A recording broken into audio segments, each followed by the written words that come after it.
السلام عليكم ورحمة الله وبركاته. يلا بينا نعمل النهاردة أجمل بيتزا. شايفين سمك العجينة رفيع جدا ازاي؟ أنا بحب أعمل البيتزا بالشكل ده لأن هي متاخدش، مش بحب أديها عجين كتير عشان تبقى لذيذة. ونشوف مع بعض المقادير. أنا عندي معلقة سمنة ومعلقة زيت، مسخن الطاسة وبحطهم فيها، ومعايا حوالي تلت لحمة مفرومة، تلت كيلو أو ربع كيلو متوفر. أنا بس مش هعمل كتير. تمام.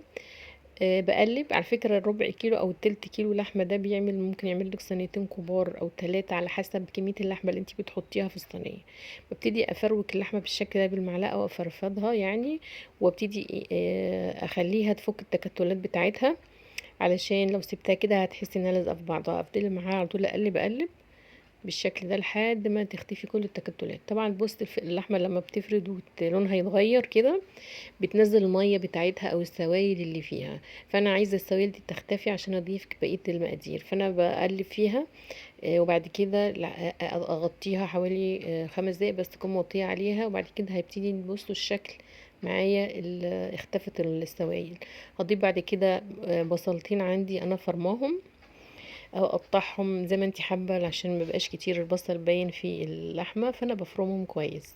وبعد كده اقلب مع بعض لحد ما يتجانس الخليط بتاعي اللحمه مع البصل، ويبتدي ان البصل يدبل معايا، يعني لونه يتغير من اللون بتاعه اللي هو موجود فيه دلوقتي. ابتدي اقلب لحد البصل بصوا تغانس خالص تماما مع اللحمه بتاعتي. بعد كده هبتدي بقى ان انا اضيف التوابل اللي انا بحبها. تمام. هعمل ايه؟ اضيف عندي ملح، كاري، فلفل وكمون، وعندي بهارات لحمة، وعندي حبة كركم. ممكن هنا برضو انا بحب اضيف الزعتر وحبة قرفة صغيرين كده، بيغيروا برضو الطعم معايا، بيفرق كتير. وخلاص كده استوت، فاطفي عليها واركنها على جنب. بعد كده هنبتدي نعمل العجينة بتاعتي. معلقة خميرة كبيرة ومعلقة ملح تمام صغير. وبعد كده هضيف عندي حبة مية دافية، مش سخنة، مية دافية. هي بس بتطلع دخان لكن هي دافية على فكرة، مش سخنة. واقلبهم ببعض لحد ما يتجانسوا واركنهم على جنب عشان تتفاعل الخميرة مع السكر. ابتدي اعمل العجينة. عندي كيلو اللحمة، عندي احط عليه ربع معلقة ملح. وبعد كده بضيف حوالي نص كوباية زيت على الكيلو، وابتدي اقلب المقادير مع بعضها لحد ما الدقيق احس ان هو اتشرب تمام من الزيت. يعني ادعكم كله زي ما اكون ببس بالظبط كده لحد ما كله اتشرب مع بعضه. وبعد كده هبتدي اجيب الخميره بتاعتي اللي انا كنت سايباها على جنب لما تتفاعل، وهضيفها على العجين او على الدقيق.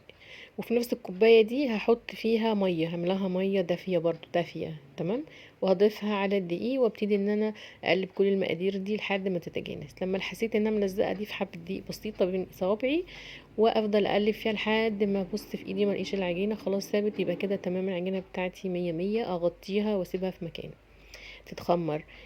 بعد كده الخضار بتاعي بغسله كويس، الفلفل والطماطم بتاعتي، واقطعه زي ما انا عايزه، الشكل اللي انا عايزاه.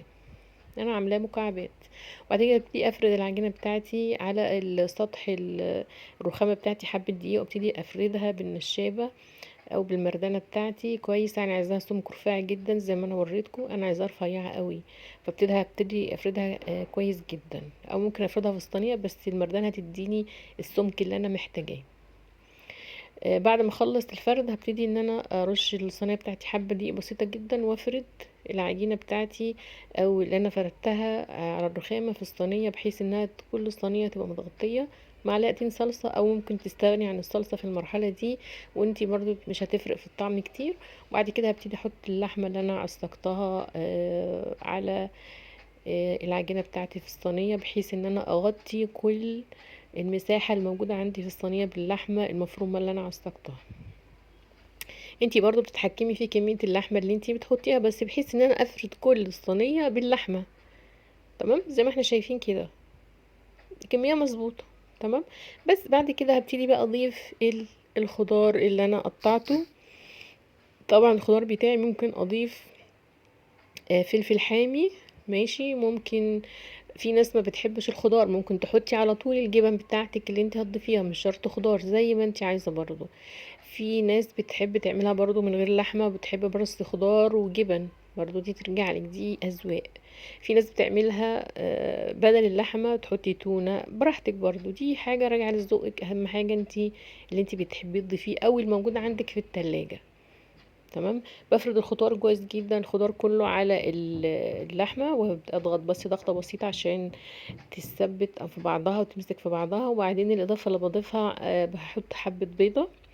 على فكره ممكن استغنى عن الجبنه الموتزاريلا لو مش عايزه او مش عندي، عشان حاجه اقتصاديه، عشان كلنا عارفين الحاله الاقتصاديه دلوقتي. ممكن اضيف بيض بس، يعني ممكن اضيف مثلا بدل بيضتين بيضه، بيضتين او 3 على الصينيه كلها بالشكل ده، وافردها بالشكل ده، واستغنى عن الموتزاريلا. طبعا في عندي زيتون بس انا نسيت اقول عليه، انا نسيت احطه، انا اسفه، في قلب الوصفه. تمام. ممكن احنا بنقول نستغنى عن الجبنه بالبيض، او نحط جبنه بس من غير بيض، برضو راجع ليكي حسب الميزانيه بتاعتك. او ممكن كمان الجبنه بتاعتي احط جبنه نوع واحد، او اشكل ميكس جبن او جبنه واحده، زي برضو ما انت عايزه. ابتدي ان انا افرد الجبنه بتاعتي على الصينيه بالشكل ده. مش هتاخد كتير، بدخلها الفرن مش هتاخد وقت معايا، يا دوبك بس تتحمر، لان انا عامله العجينه بتاعتي رقيقه جدا. هندخلها مش هتاخد وقت معانا، وبعد كده شكلها بالشكل اللي احنا شايفينه الجميل ده. ادي البيتزا بتاعتنا خلصت. طبعا ريحتها، وانتي اهم حاجه ان انتي عاملاها في البيت، عاملاها بايدك للناس اللي بتحبيها، وبهنا وشيف على قلوبكم جميعا. التقديم زي ما انتي حابه، تقطعي مثلثات، مربعات، مكعبات، زي ما تحبي. والى لقاء فيديو جديد، والسلام عليكم ورحمه الله.